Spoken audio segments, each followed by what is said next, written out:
I'm Alex Whiting. I'm the Environmental Program Director for the Native Village Akatsubi. When you think about cancer and the environment, what ideas or what main topics come to your mind? So when I think about cancer in the environment in the Northwest Arctic, the first thing I think about is our access to sort of relatively unpolluted skies and waters and lands around here, a lot of open space and not a lot of dealing with sort of industrial pollution, at least especially away from town, and a lot of opportunities to exercise and a lot of healthy foods to access that have potential health benefits, including potential protective uh, elements against cancer, like the vitamins and antioxidants in our various wild berries and the omega fatty acids found especially in fish and even marine mammals, and the selenium that's found in fish, and just being able to substitute a lot of Western highly processed foods with more natural foods that have a way lower risk of not only causing cancer, but potentially helping to prevent cancer or ameliorate some of the negative effects of uh, cancer.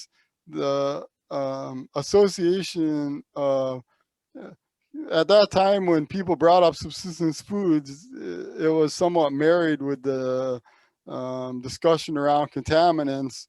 And it was obvious to me after seeing some initial studies and whatnot that that was unfair. That was not helpful to have that association. And so I specifically made an effort to divorce those two issues from each other and to focus instead on the nutritional values, that the vitamins and the beneficial fatty acids and there's a bunch of different kind of antioxidants. There's a bunch of different nutritional benefits that come out of our foods, and to study contaminants in the background, and that really only focus on that issue if we found levels that were alarming and that people should in fact know about so they could protect themselves. But to this date, I have yet to find any red flag contaminant levels in foods that I think is the value is to get kids to think about daily choices, about what they eat, about their activity levels, about the kind of things they do from, again, the time they get up to the time they go to bed, to consciously make choices about what they put in their body and how they treat their body, because it's not necessarily the default position for people. I mean, people, especially young people, don't necessarily, think about things that way. And so that's what I think is helpful, is to get people to think about, this is my body. It's the only one I'm going to have.